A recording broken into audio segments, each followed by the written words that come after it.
By my watch, it's 7:01, so we are going to get started. I'm sure people will continue to join us for the next few minutes, but once again, welcome to Training Tuesday. I am Bill Brown, the Director of New Faith Expressions for the Baltimore Washington Conference, and I am thrilled to be joined by the Reverend Dr. Douglas Powe from Wesley Theological Seminary. More than that, Dr. Powe is the director of the Lewis Center for Church Leadership. He's also the James C. Logan Professor of Evangelism. A little bit about Dr. Powe. He is committed to living out the mission of the Lewis Center by helping students, pastors, laity, and other leaders think more deeply about congregational vitality, which is what we're going to dive into tonight. He does a lot of research, which has helped churches, congregations, and other church leaders look at how they can reach more diverse people and more younger people. He is a forerunner in African-American evangelism, impacting the field with his research of African-American congregations.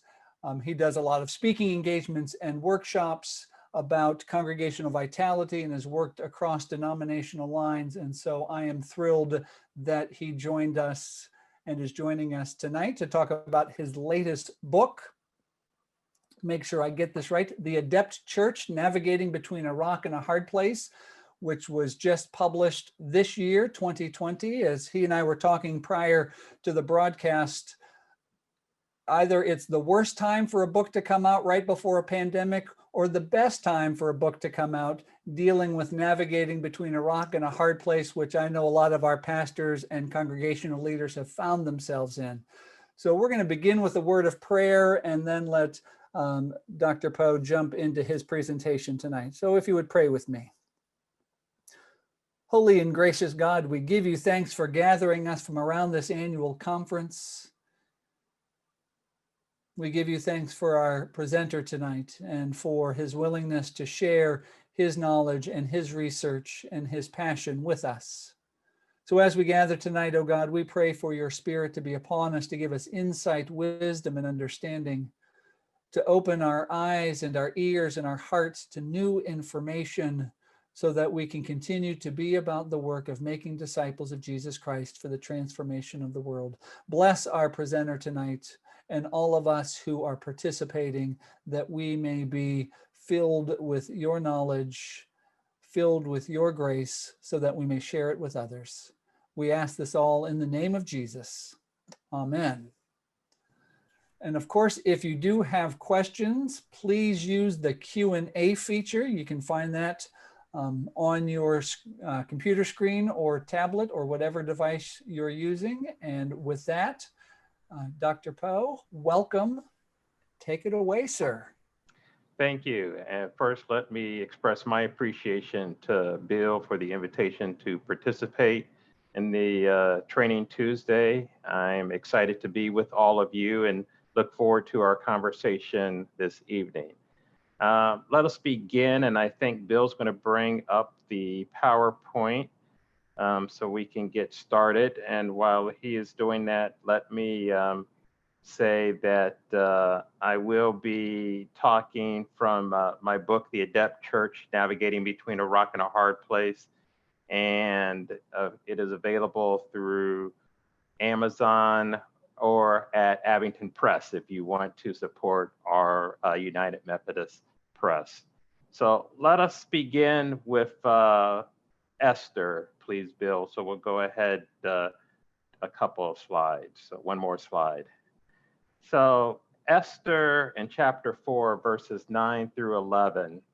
And this particular text, I start here because it sort of frames the book. I use Esther to frame the book. And what I found fascinating about Esther is that Esther really sort of unfortunately embodied this idea of being caught between a rock and a hard place.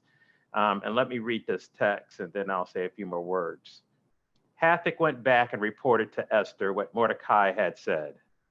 Then she instructed him to say to Mordecai, all the king's officials and the people of the royal provinces know that for any man or woman who approaches the king in the inner court without being summoned, the king has but one law, that they be put to death unless the king extends the golden scepter to them and spares their lives. But 30 days have passed since I was called to go to the king.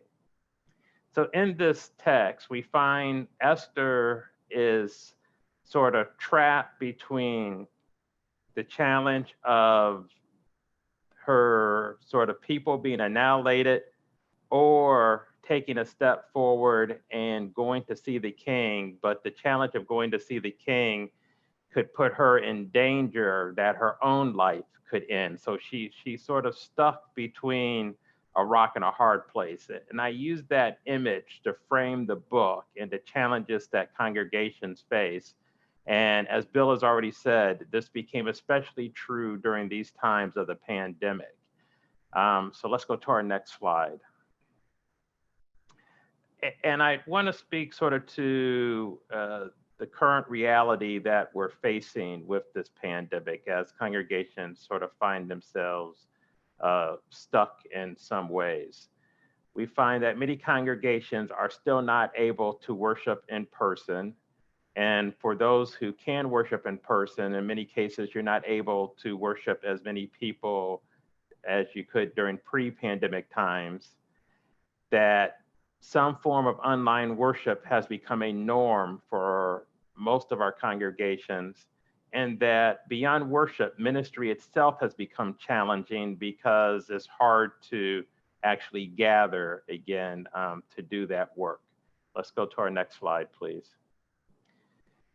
So as we look at that sort of reality that we have for the pandemic, what we have found over these past few months are some troubling trends. And this is from some of the work we've done at the Lewis Center.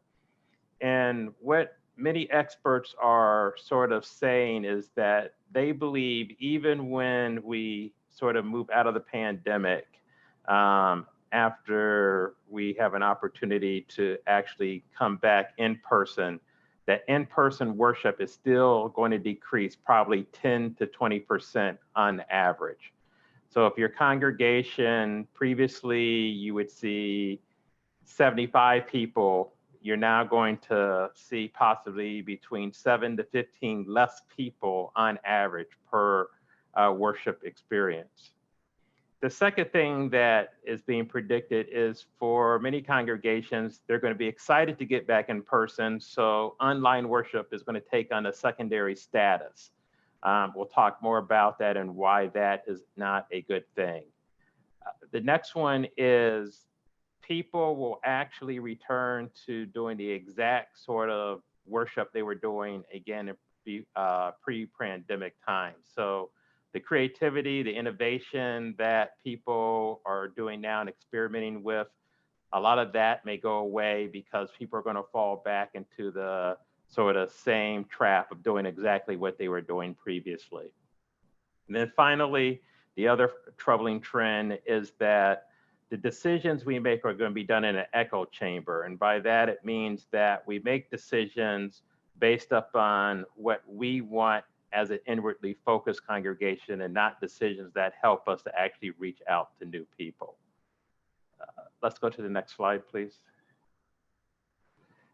So as we think about those troubling trends, one of the things that has become really clear is online worship actually has helped many congregations to connect with more people, and that this should not stop simply because we're going to at some point be able to go back to in-person worship. So continuing online worship is going to be critical for most congregations.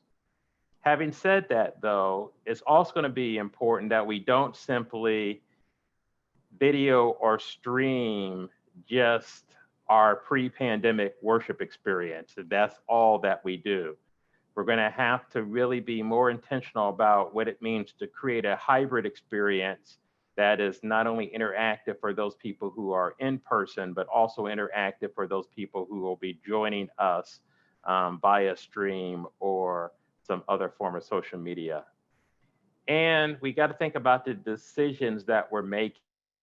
how those decisions are going to impact the way that not only the people may join us in person, but people will join us for online sort of ministry and worship.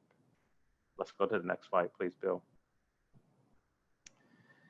So as we think about sort of the troubling trends and sort of laying out what I see as important as we will be moving out of this pandemic at some point, what I do in the book then is sort of describe or characterize three sort of congregations. And I want to go through those characteristics. And these are taken from Howard Thurman. Howard Thurman is one of my favorite people. And he, in one of his books, Meditations of the Heart, writes about the characteristics of an individual. And I adapt his characteristics to fit that of congregations. And the first characteristic he talks about is a swamp. We have to remember during the time that Thurman was writing, a swamp was an awful place. They didn't think about the ecosystem as we do today. So he pictures the swamp as some place you want to avoid at all costs. So as we think about a swamp, the question is your congregation, or this may apply to a ministry, because your ministries could also fit these characteristics. Is your congregation or ministry like a swamp? And by that, is it a place that really is inwardly focused, a place that is only concerned with keeping things moving for the people who are there, and they're making no attempt to connect with those who are outside? Is it a place where you're hoarding resources? The resources are used only to support the people who are inside the building, inside the congregation, and you're not thinking about how we use our resources again to make a difference in the lives of other people? Is it a place that literally is decaying from the inside and has no real hope of a future where they're going to be able to be vital and thrive and make a difference in their community? So swamp congregations are congregations that are inwardly focused, congregations that hoard resources, congregations that are making no attempt to connect with people who are outside of themselves. In some cases, swamp congregations actually have resources because they may have an endowment, but the endowment is simply used to continue for the congregation to go from year to year and make it, but no thought is given of how that endowment can be used to actually make a difference in the community itself. So that's sort of the characteristic of a swamp congregation. Next slide, please, Bill. Next is a reservoir. Is your congregation or ministry like a reservoir? And Thurman thinks of a reservoir as a place that actually does have resources available for others. If you drive into some cities or some towns, as you drive in, you may see this sort of big ball that holds the water supply for the city, and it's the reservoir for the city's water supply. So there's a resource that is available for the city to use so that they don't run out of water. So reservoir congregations are not as inwardly focused as swamp congregations. They are making connections with individuals who are in the community. They usually have ministries like a feeding ministry or a clothing ministry that are critically important. The challenge with reservoir congregations is reservoir congregations tend to act more like a social agency instead of actually trying to make a difference for discipleships in the lives of other people. So that the ministry is doing things to people or for people, but they're not including those individuals actually in the life of the church itself. So that when they're doing a ministry, they're happy for people to come get food. They're happy for people to come and receive clothes, but they aren't really interested in those individuals participating in the life of the congregation itself. So the challenge for a Reservoir congregation is that as that ministry starts to dwindle, they can start becoming hoarders and start moving closer and closer to a swamp. So if a Reservoir congregation isn't careful, it could end up moving closer to a swamp and reflecting more of the characteristics of a swamp than actually making a difference in the community itself. Reservoir congregations have possibility of moving forward towards a canal, which we'll talk about in a minute, or if they decline, they can move backwards towards a swamp. The hope is Reservoir congregations will move forward and become more like a canal than like a swamp. Bill, let's go to the next slide, please. And finally, the third characteristic is your congregation or ministry like a canal? And here, if you think of a canal is an interesting body of water, and that a canal can hold big barges or small little boats. And it's a body of water that is truly a connector, that bodies of water flow into it and flow out of it, but it's continually connecting all of these bodies of water. If you think of a congregation in the sense of a canal, it's a congregation that really exists so that it is channeling people away from its center. The goal is to actually make those connections and make a difference in the community and to touch the lives of other people. The key here is Canal is always looking for ways to be active, not just in the church building, but to actually think about what can we do so that people can connect with us right sort of in their own backyard. How can we make a difference? How can we partner with the businesses that are in our community to make a difference? So Canal is always looking to make a difference in their communities. They're adept at sort of meeting the needs of others and working with others and not simply doing things for other people. So a canal is a congregation that is really thriving and vital in the community. Of course, the danger for a canal is that if they're not careful and they stop doing this work of connecting, they can start sort of sliding backwards towards a reservoir and hopefully not sliding back towards a swamp. So I went through this quickly, but to summarize, and then I'll pause here for questions on this part, is that congregations can take on the characteristic of a swamp, a reservoir, or a canal. And as congregations take on these characteristics, another way to think about it is ministries within a congregation could take on these characteristics. And it's possible for a congregation to have ministries that are swamp ministries, reservoir ministries, or canal ministries. And that what you may want to do or where you may want to start is actually, let's work on our swamp ministry and try to move it towards a reservoir. Or let's work on a reservoir ministry and try to move it towards a canal. And that will eventually help the congregation as a whole to move more towards a canal. And I want to say, and then I'll pause, is a canal has nothing to do with the size of a congregation. We often think of larger means more vital, and that's not necessarily true. There are many small congregations that are vital and critical to their community. So it has nothing to do with size. It has to do with the ability of the congregation to actually make a difference within their ministry setting. I'll pause there, Bill, and take any questions at this point. So you can be the C&O Canal or you can be the Panama Canal. They both have the same function, just Absolutely. on different scales. Just on different scales. So if you do have a question, please use the Q&A, but I'll ask the first question.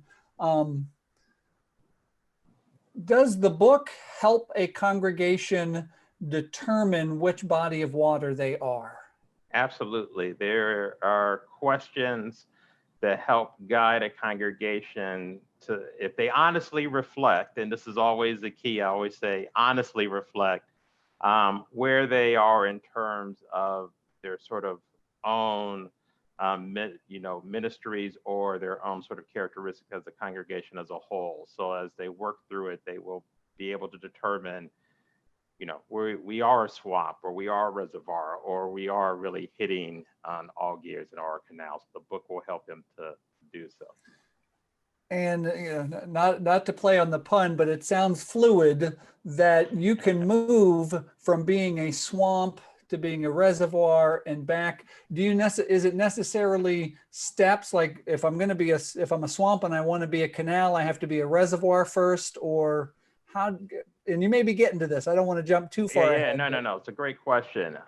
It is not steps. What I like to think about it is that most congregations probably are a mixture in reality of all three, or at least two out of the three, but may have a dominant trait. Typically, swamps are the most dominant trait. It's pretty easy to spot a swamp.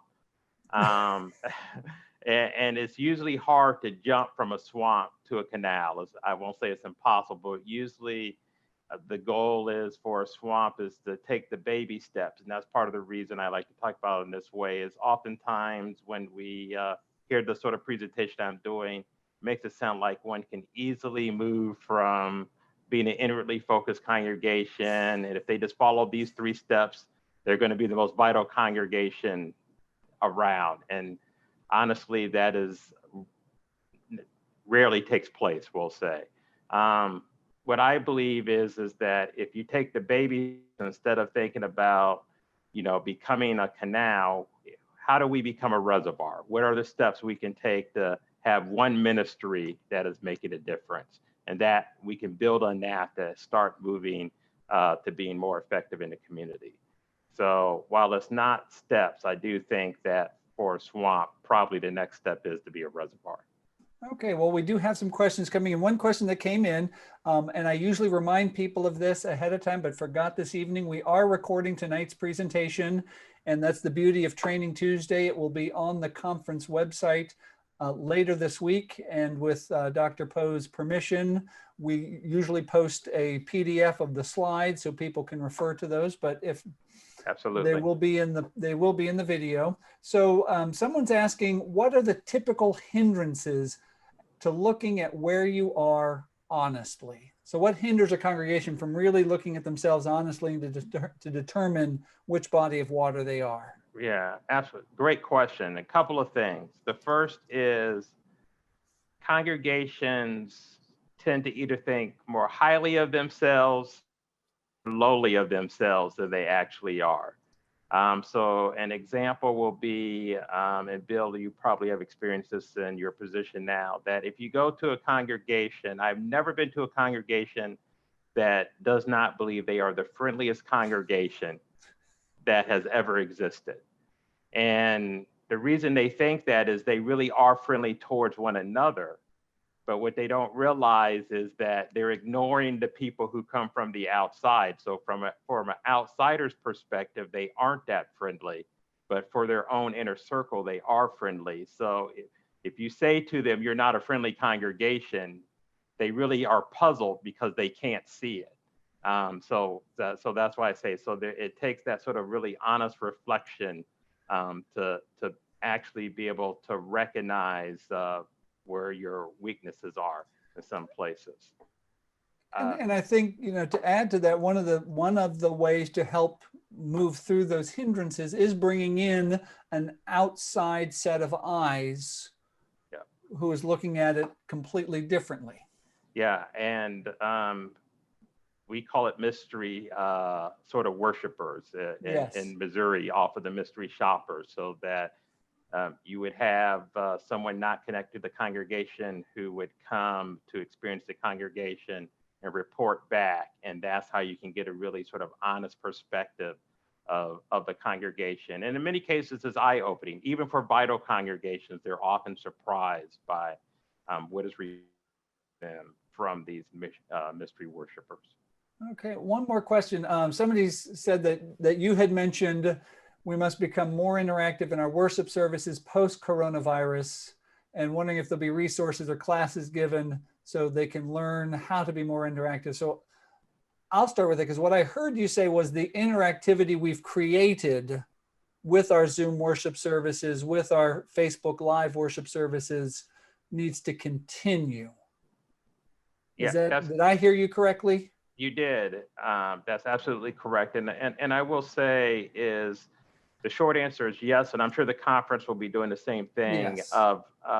I think where all of us are going to have to pivot to a certain extent is really thinking about what does it mean to think in terms of hybrid and not sort of either or. The tendency has been in the past, even for those who were doing sort of online worship, is you put a camera and people can watch the service that is taking place, but that they're not really participating in the service. What we have to pivot to is how do we actually help those individuals to engage in the worship when we go back more fully to in-person as they're engaging now, because now most congregations are having people fully engaged that are online because we've sort of been forced to do so. But when we're not forced to do it anymore, it's going to be easy to give that piece of it up. I've been waiting for this question, and I didn't ask anyone to put it in, but they did anyway. So we've had appointment changes that took effect July 1st. And so pastors have gone into situations and are looking at them with fresh eyes. And so one of our colleagues has asked, if you're a pastor serving in a new appointment, how do you help a congregation move from a swamp during the pandemic? So is it possible to move from the swamp in the midst of a pandemic? I actually think the pandemic, and I was going to say a little bit more about this later, has been helpful for swamp congregations, and that swamp congregations have in some ways, again, had to pivot and take a step where they were pushed to do some form of online worship, even if it's simply someone holding a phone and doing it on Facebook. Right. And in doing so, it has helped them to connect, even if it's with members who were there previously who could not connect with them before. It's expanded the possibilities of people being able to connect with them. So the answer is yes. I think you have to take advantage of being able to experiment during this time and go ahead and push the envelope a little bit and try some things out, because the beauty is people during this time are more willing to let you do those sort of experiments than when you're in person and when they're going to want sort of their standard worship or ministry experience. So I would say this is the time, if you're in an appointment, to go ahead and say, hey, since we're in this pandemic, let's try this. And in many cases, folk are going to go with you. I think we were talking about that before the broadcast, that one of the, if you can say, a benefit of the pandemic is it's caused our churches to look at things differently and to quickly make decisions that maybe we should have been making 5-10 years ago in terms of online worship, online giving, stopping certain ministries that have not been fruitful, but we've been unable to stop. So yes. I think that's great advice to use the situation in a positive way. One final question, and then we can move on. What advice do you give when some members want to remain in the swamp when the larger group wants to move on? Yeah, I get this question. It's probably the most common question I get regarding this. And I always say a couple of things that I believe are helpful that I've seen successful leaders do. The first is they work with the group that wants to move forward. And they take that group and they say, you know, we're not going to ignore those who don't want to move forward. And it may be that you have to continue sort of whatever you're doing with them for a while, but with the group that wants to move forward, you go ahead and do your new and creative and innovative thing. And that way you get sort of people excited about the new thing you're doing, but those who aren't interested don't feel like they're being cheated because you're still continuing sort of what it is that they have invested in up to this point. The second thing I think that successful leaders have done is they have really helped people to see if we don't pivot, if we don't do anything, that we're going to end up closing pretty quickly, that we are going to have to try something different.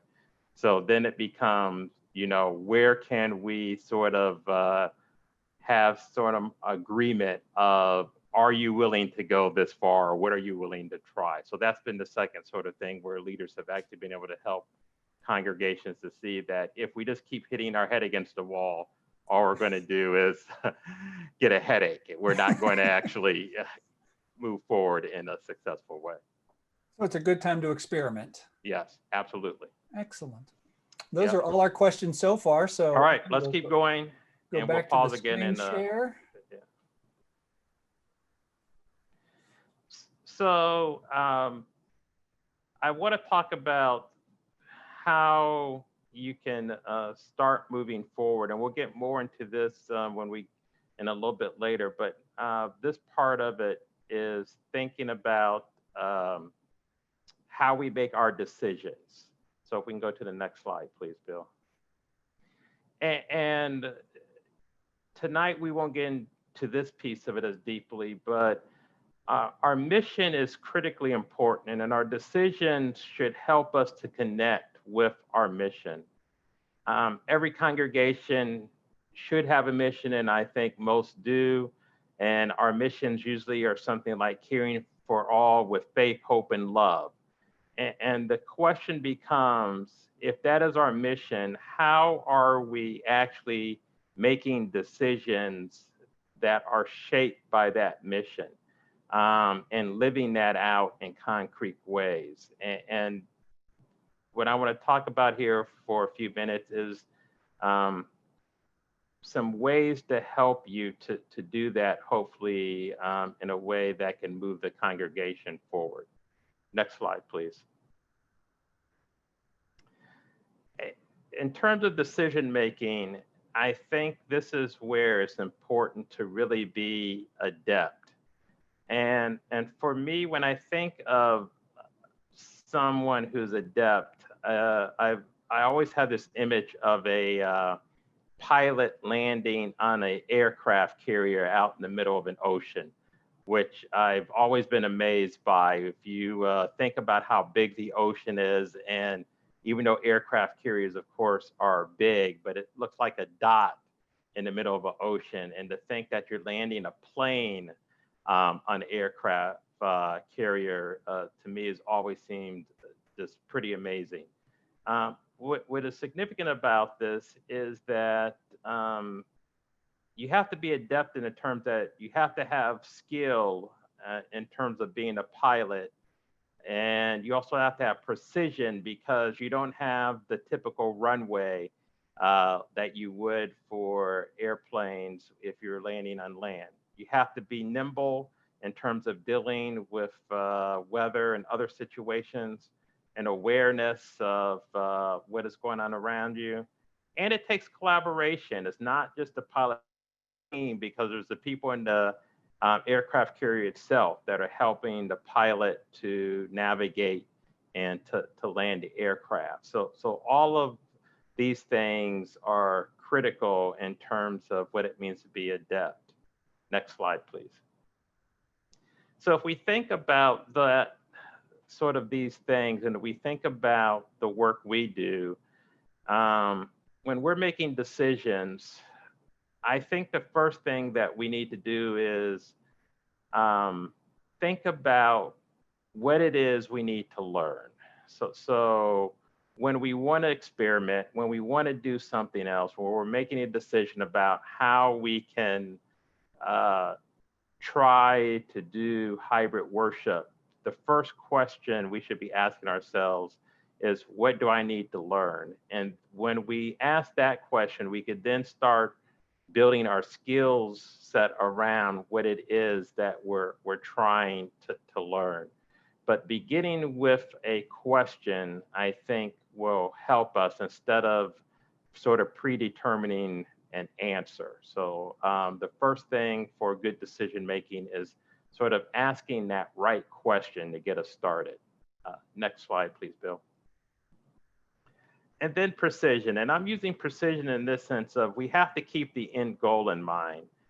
If it is our goal to think about creating hybrid worship, then we have to make sure we're not going down rabbit holes. I use sort of an extreme example here, but I think you'll get the point. So if the goal is hybrid worship, then we shouldn't be trying to figure out, how we're going to do the church barbecue.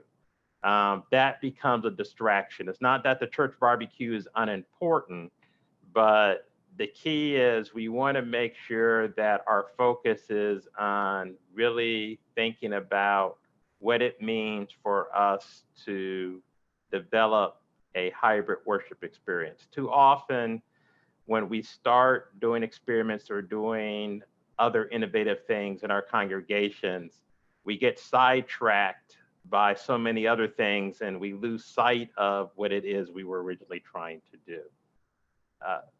Next one slide, please, Bill.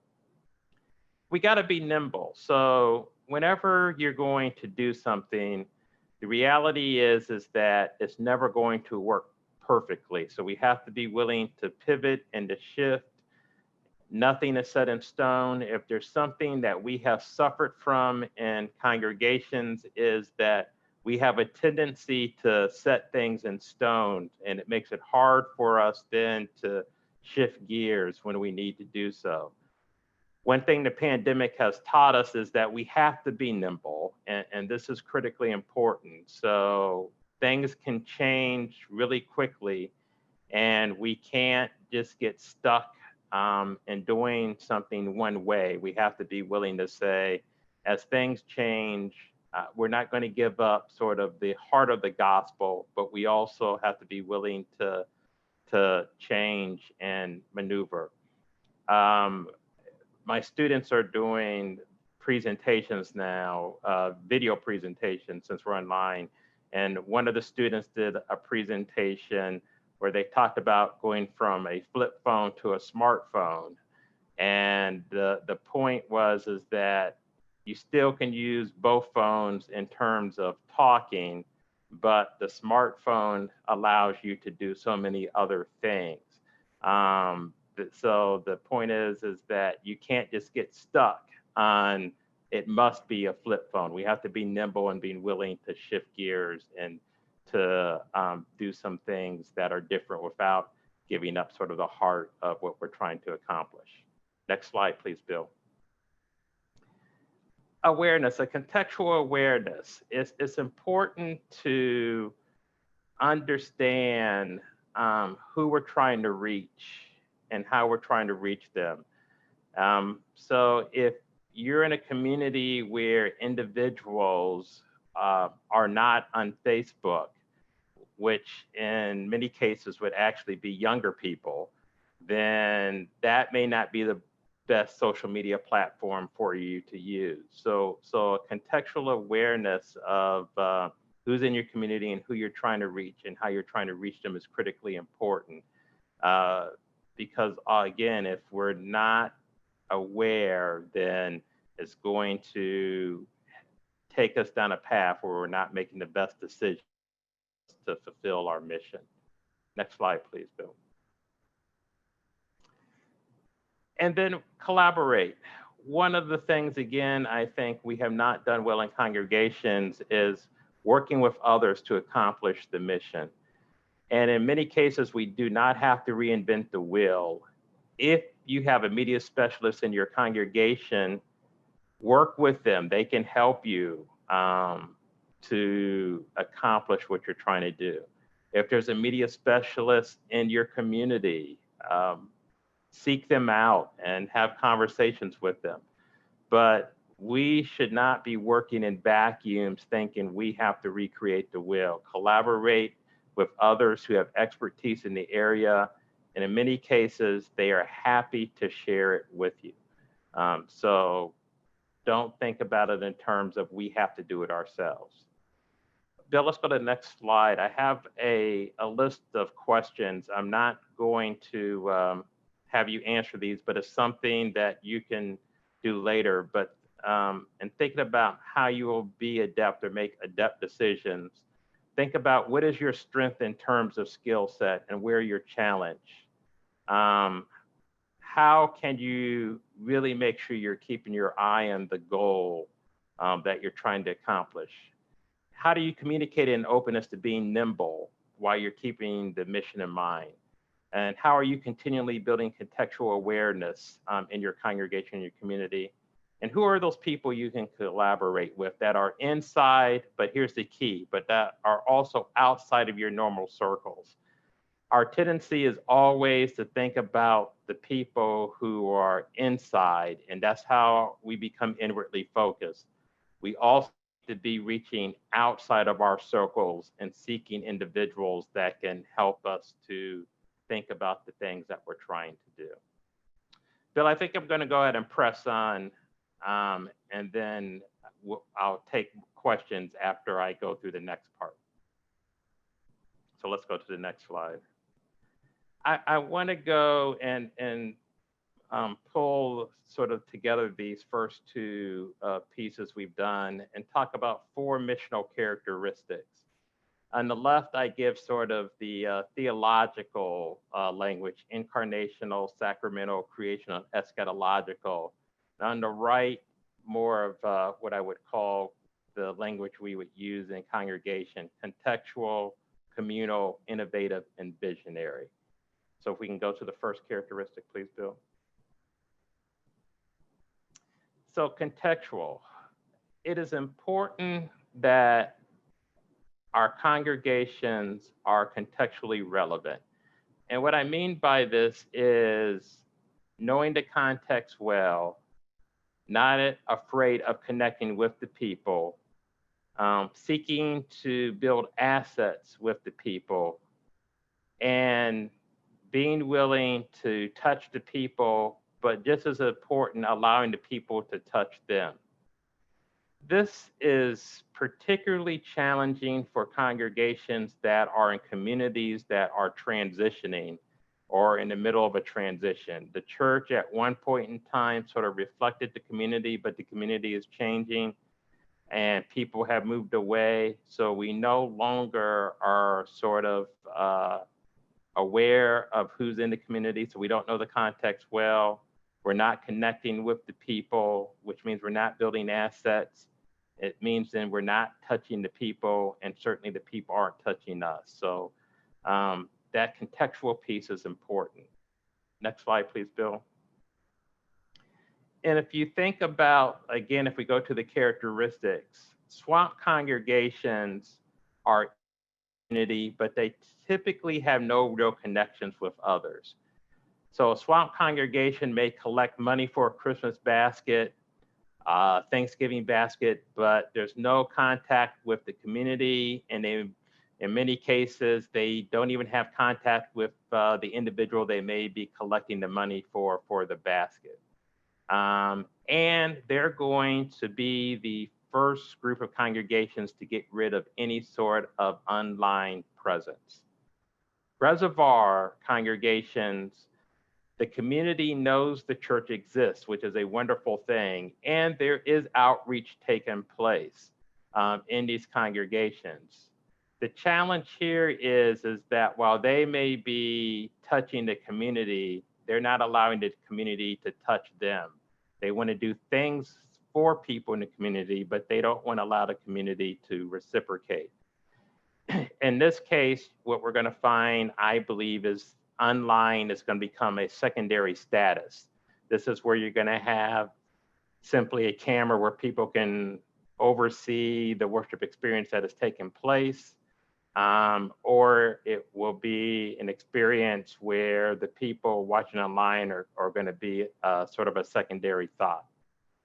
And finally, a Canal congregation is integral to the community. It is fully participating in the community, and they think about ways in which they not only can have an impact on the community, but how the community can influence what they're doing, how they can partner with the community in terms of providing meals, or that they don't have to duplicate things that are taking place in the community. If there's a dance studio in the community, we can start a dance ministry in a dance studio. We don't have to do it in the church.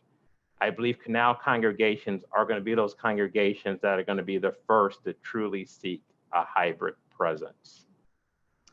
Next slide, please, Bill. Communal. Communal is important, and of course we participate in several communities in our lives and are shaped by several communities. The thing about communities is that stories are what sort of shape us, or help shape the narrative of a community. And for our congregations, the sacraments to me are a key to the stories that shape us. It's the way that we sort of intersect our story with God's story.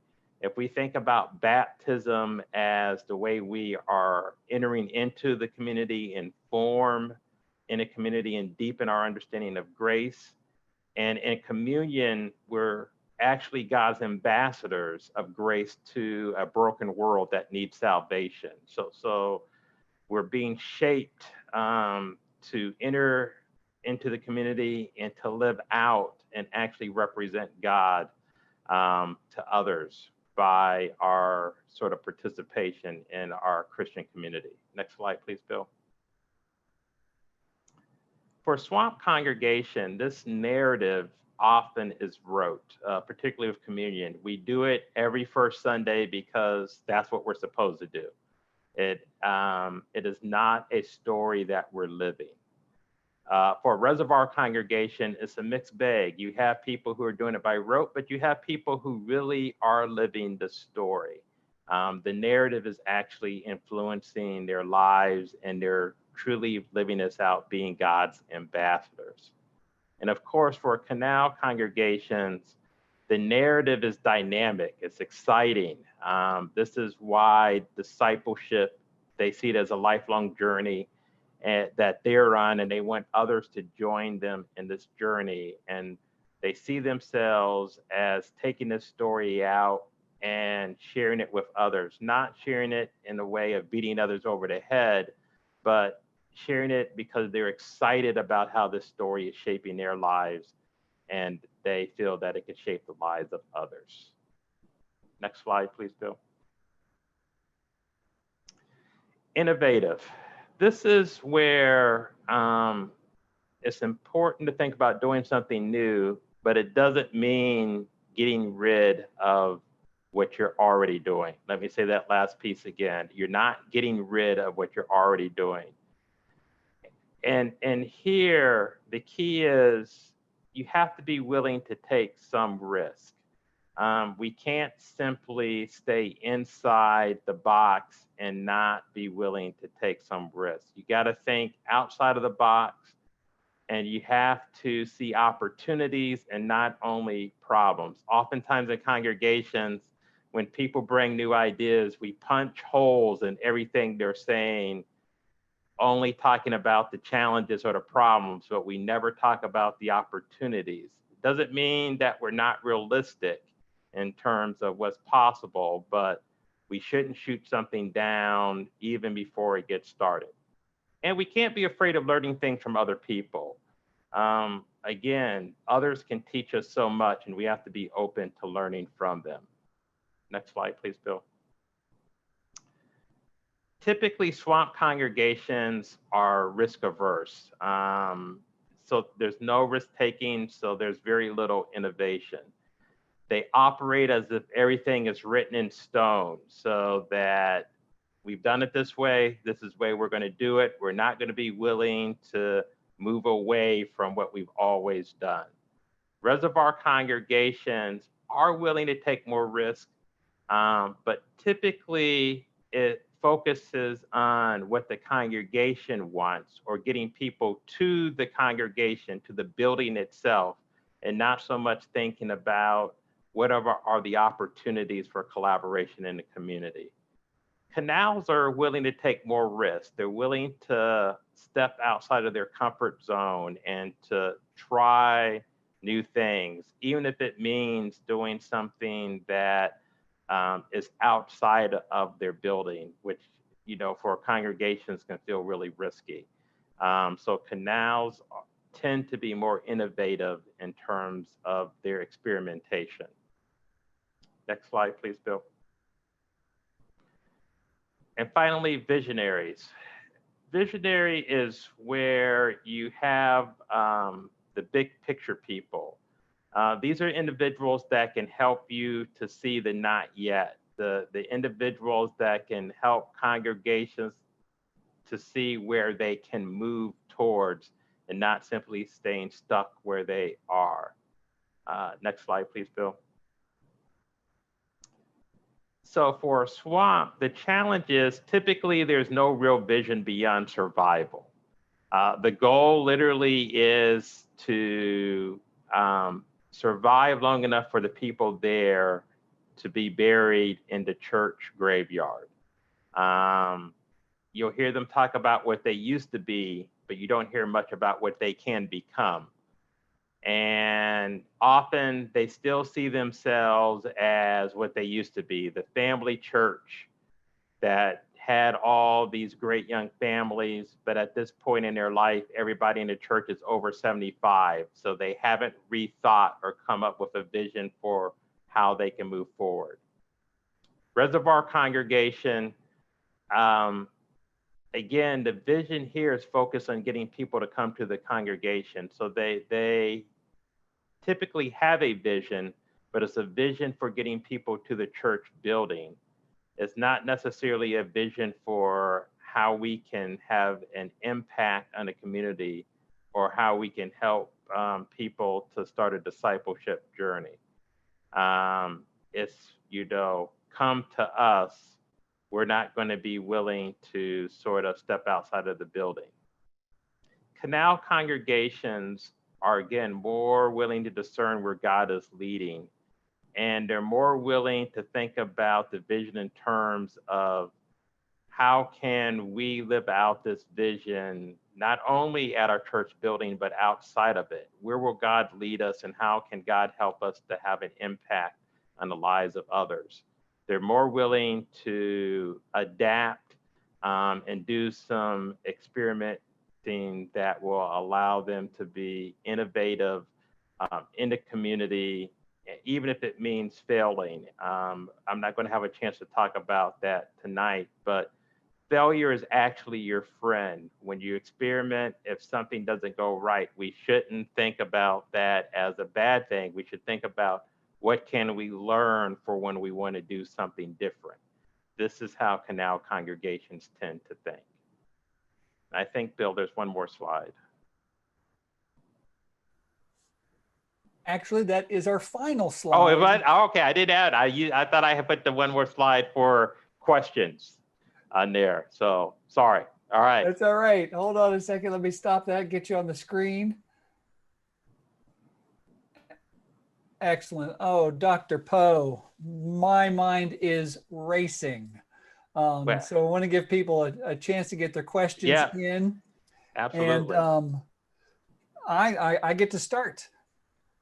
You caught me with the collaboration. One of the things I don't think you mentioned is this is also an opportunity for us to be collaborating with other churches. Absolutely. So why, in your opinion or in your experience, why are churches hesitant to collaborate with other churches of the same denomination, some of which are literally next door to each other? A couple of reasons. The first, of course, is competition. So if we collaborate, somebody comes, they go to your church and not my church, then I'm helping you. And we it's like anything else. We live in a world where we want to make sure our light is shining So it's easier to say, well, no, I don't want to work with you because I don't want to see your light shining brighter than mine. The second, I think, reason we don't want to work with other churches is that in many cases, there's often deep histories, as you know, where there's been some sort of split or tension that has taken place. And those feelings run deep. And it's hard to get people to sort of overlook those things, be it if we go back to the MEC North and South churches, which we have in DC. So, it's hard to get people to come together because there's such a long history of why they have been separated. So I find in many cases, those are the two reasons that you don't find churches willing to collaborate as much with one another. So not only could this be a time to do some innovative work, this could also be a time to do some healing. Absolutely. I know I was looking online, and two of our churches in Southern Maryland have been producing worship together, which then lessens the load for each individual church. And what a great opportunity to share those resources. So thank you for talking about collaboration. You also got me thinking, when I work with churches, I listen for, do they talk about the best days being behind them, or are there best days in front of them? Yes. I've always found vital churches, and it's not large or small, it's the vitality is increased at churches that are still saying the best days are still in front of us. That's right. Yep, that goes exactly to that last point of vision, that when you hear churches always living in the past, then that church is typically a swamp congregation because they're challenged, because they do not have a vision typically for how they can be vital in the future. They keep trying to reclaim what they used to be instead of what they can become. And thank you for talking about failure. Not only do we have a fear for trying new things or a fear for taking risks, we have a fear for failure. And I can tell you, if I look through my career, I can't always tell you why something went well, right? But I can tell you in detail why I failed at something. That's right. And we learn so much more through failure. I think, I've said the only true failure is if we don't take time to learn from it. That's right.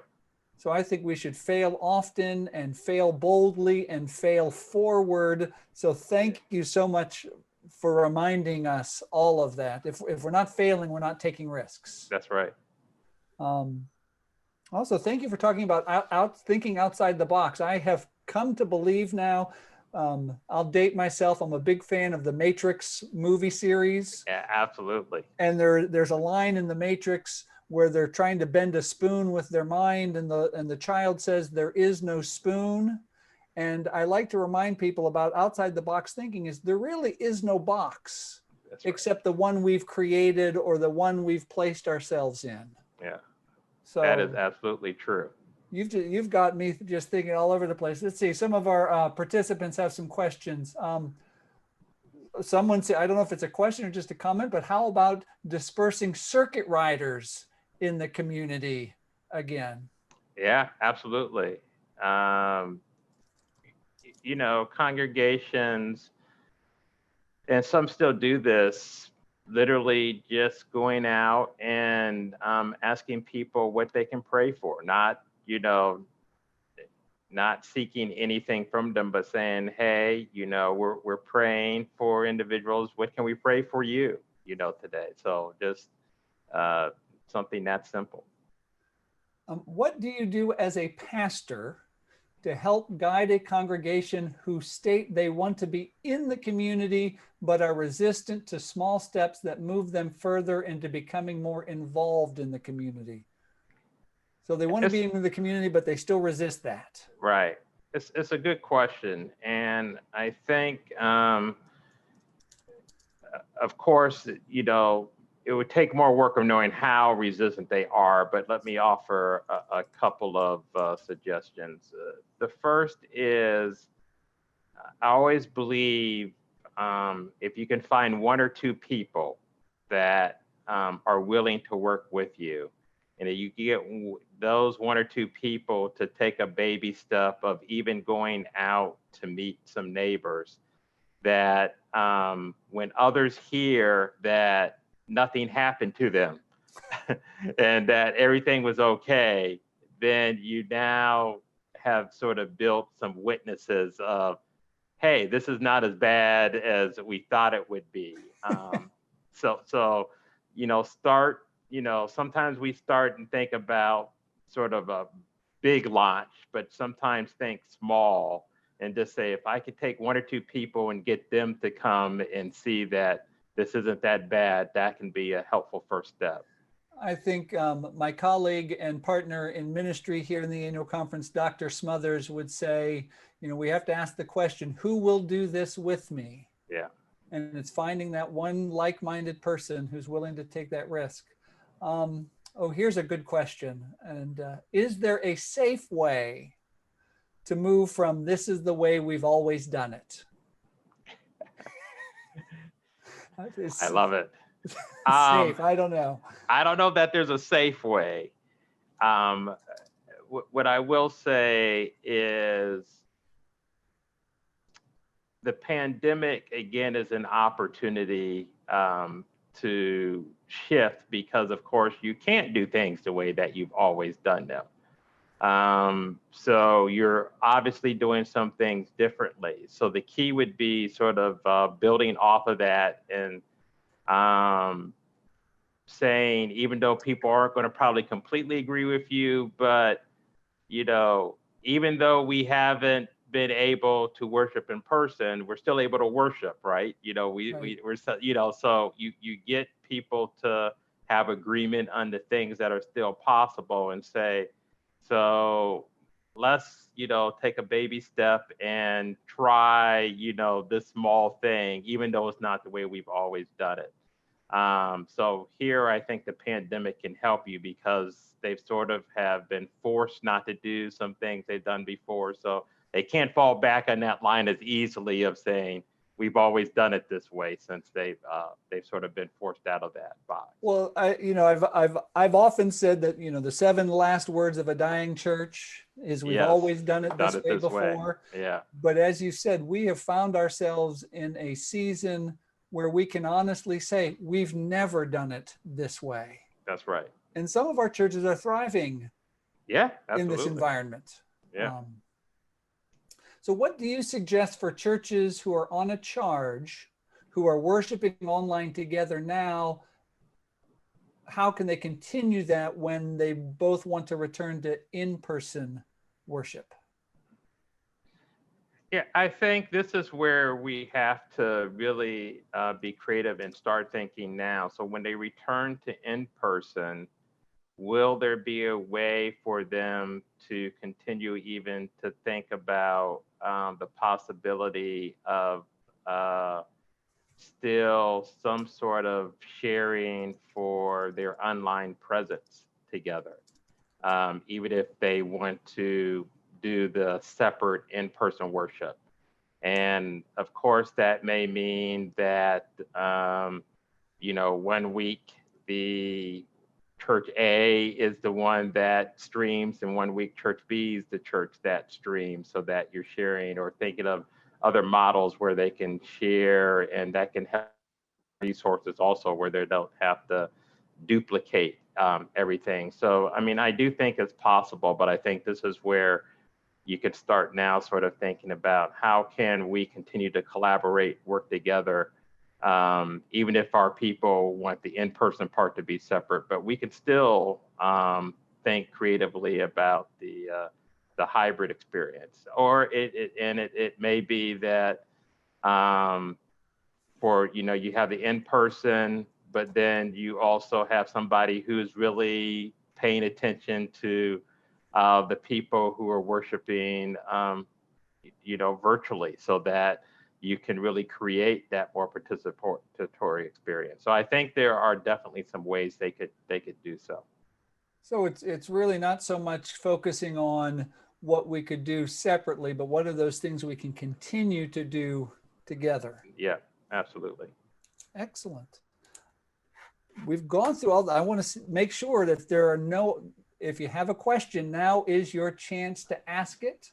For all you introverts in the audience tonight, now is your chance. I think all the extroverts are done. They've asked their questions. They've raised their hands. They've made their statements. So the floor is open. If you have a question, put that in the Q&A section on our Zoom call. So if somebody wanted to know more, in addition to purchasing a copy of the book, are there other resources you might suggest for helping congregations take that next faithful step, as you mentioned? Yeah, absolutely. I mean, I think that a couple of things. One, of course, at the Lewis Centers, we offer a lot of free resources, including our newsletter that comes out weekly. If you are not signed up for that, please do so at churchleadership.com.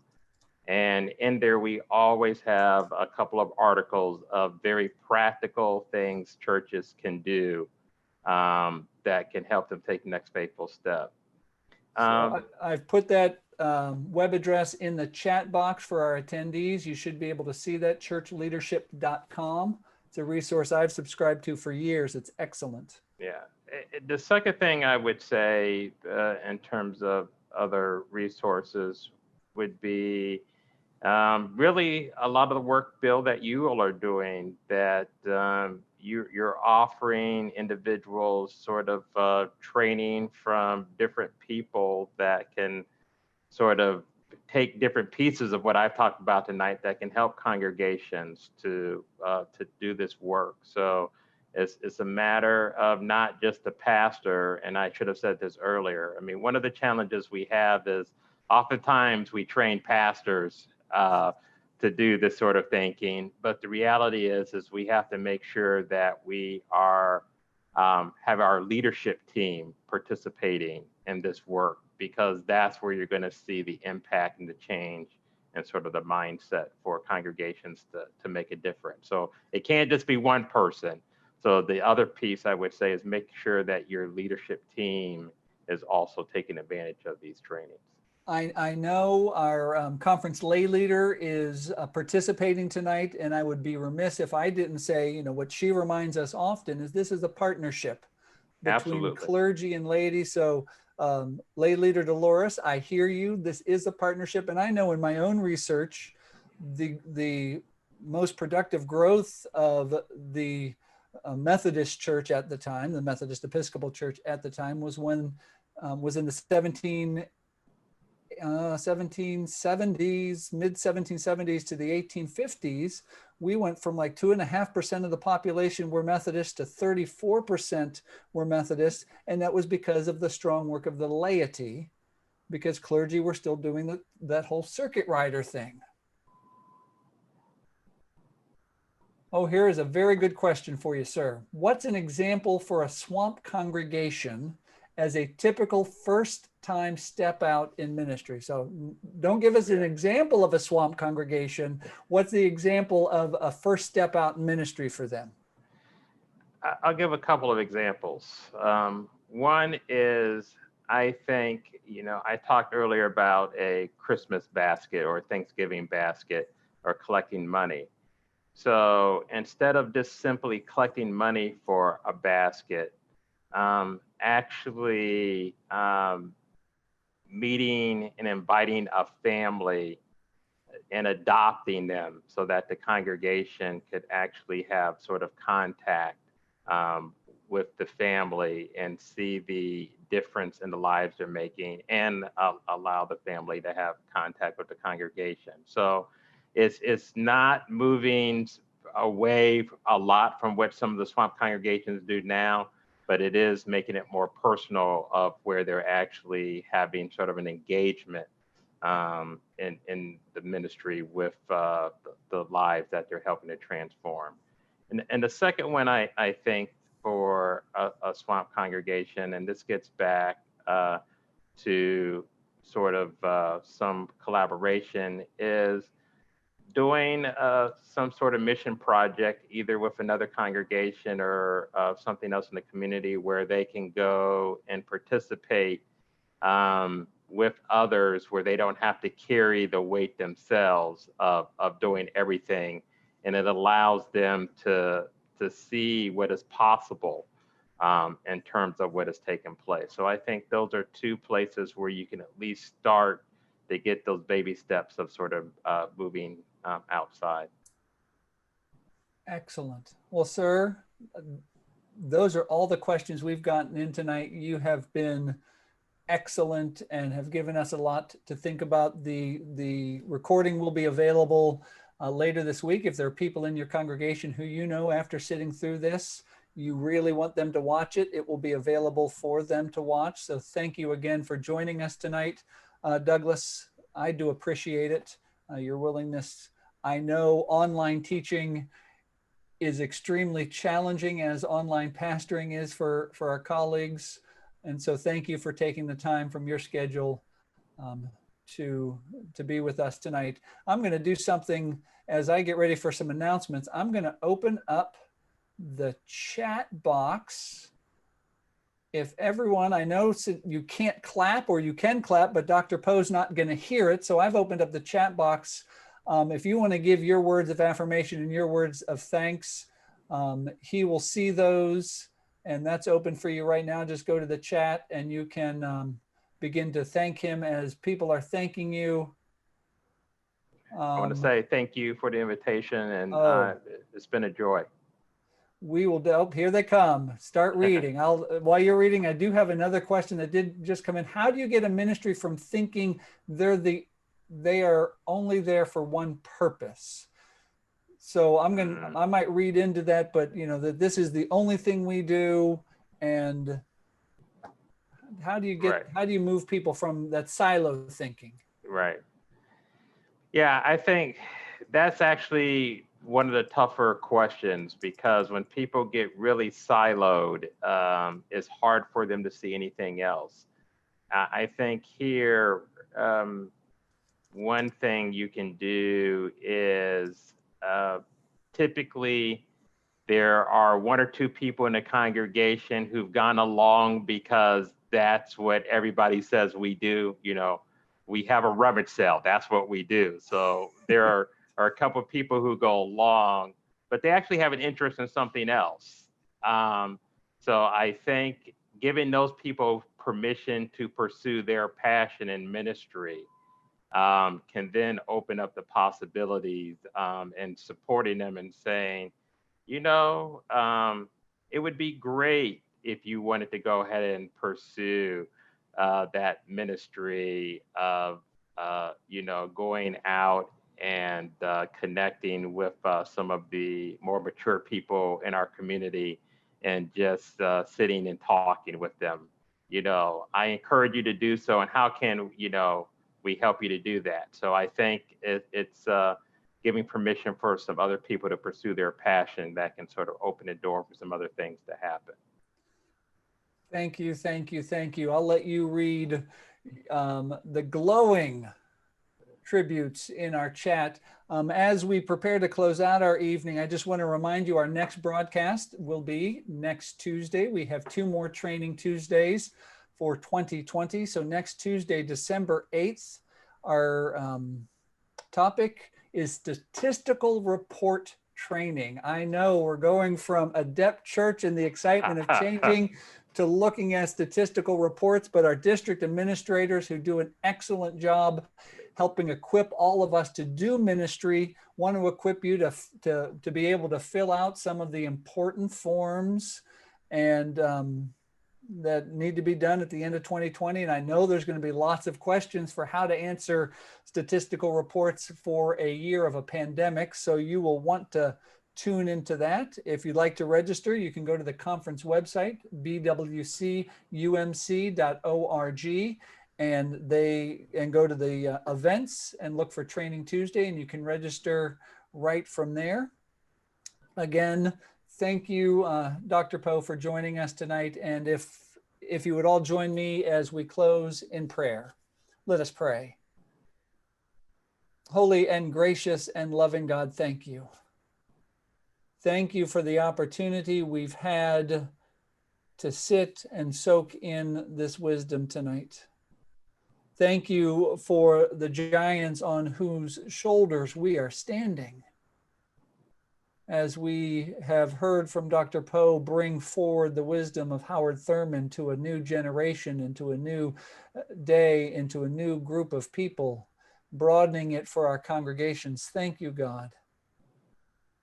I just pray, oh God, that you would give us the spirit and the courage to make the changes we need to make so we can move from being swamps to canal, to reservoirs, to canals, so that we can reach the people we haven't reached, so we can make disciples for Jesus Christ, so we can take care of and work with and work alongside the least and the last and the lost, so we can bring about your kingdom on earth as it is in heaven.